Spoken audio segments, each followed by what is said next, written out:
भी जाते हैं। कहो क्या करें। मंत्री ने कहा युद्ध करो राजा। बिना योजना के मंत्री ने कहा युद्ध करो। अब समाज में लज्जा का विषय बन गया, इसलिए हृदय में ग्लानि धारण करके कि जगत मुझ पर हंसे नहीं, चलो चलो चलो युद्ध करें। खेल ही करता वो राजा युद्ध में गया, तो बिना योजना के युद्ध में गया। पहले ही दिन शत्रु राजाओं के हाथों मारा गया। बोले शंकर भगवान की। तो अभी आप सुन रहे थे धर्मात्मा सत्यशीलश्च महाशैव प्रिया जनः। राजा की विशेषता भी आप सुन रहे थे कि वो धर्मात्मा था, वो सत्यशील था, भगवान शिव के भक्तों में श्रेष्ठ भक्त था। अब कोई इस कथा को सुने तो कहे महाराज शिव का भक्त था और शिव का भक्त युद्ध में पहले दिन मारा गया।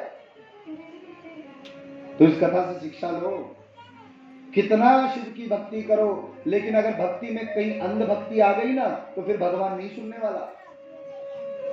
अंधभक्ति के चक्कर में पड़ जाओगे तो भगवान कभी तुम्हारी नहीं सुनने वाला। वो घटना हम कहा ही करते हैं हर बार। हमारे पूज्य पिताजी, हमारे गुरुदेव कहा करते, चंडीगढ़ में एक बच्चे की ग्रह दशा देख करके आचार्य समाज ने कहा देखो बच्चा पास नहीं होगा। तो 3 साल बीत गए, 10वीं में पास नहीं हुआ, 3 साल। तो वही यजमान परिवार खोजने लगा, पंडित जी आपने कहा था बिल्कुल सही, वो पास नहीं होता है, अब क्या करें। तो पंडित जी ने कहा ऐसे करो, महाविद्या का आयोजन करो, यज्ञ का आयोजन करो, पूजा की जाए। पंडित जी की बात सुनकर के यजमान ने विश्वास धारण किया, बताओ जो विधि है वो कहिए, हम सारी व्यवस्था करें। सब व्यवस्था की गई और सब विधि सुंदर वहां पूजा का विधान संपन्न कर दिया गया। लेकिन उस पूजा के विधान होने पर भी उस बच्चे ने जब जाकर के विद्यालय में परीक्षा दी, तो विद्यालय में परीक्षा देने पर प्रत्येक विषय में 100 में से 0 नंबर, 100 में से 0 नंबर। अब तक तो लगभग 20, 30, 28 नंबर आ जाते थे, लेकिन जिस साल पंडित जी ने पूजा की उस साल 100 में से 0। अब यजमान खोज में, कहां पंडित जी, कहां गए, इधर आओ जरा। कह रहे थे कि बच्चा पास हो जाएगा, पूजा करोगे।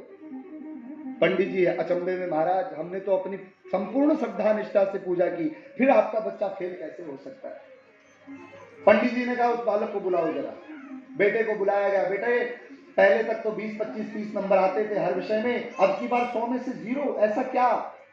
उस बच्चे ने कहा पंडित जी आप ही ने तो कहा था जो इस पूजा को मैं करवा दूं, कर लूं तो आपका बच्चा पास हो जाएगा, ये मैं सुन रहा था, इसलिए अब की बार तो मैंने कुछ लिखा नहीं, चुपचाप पेपर दे करके आ गया।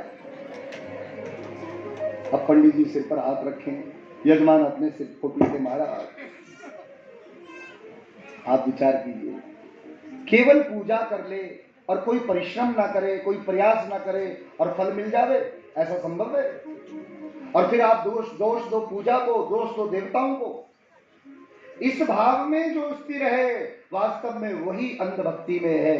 भक्त तो वही है जो अपना प्रयास भी कर रहा है, अपना कर्म भी कर रहा है और भगवान पर सच्ची श्रद्धा और निष्ठा भी बनाए बैठा है। किसे कहते हैं भक्त।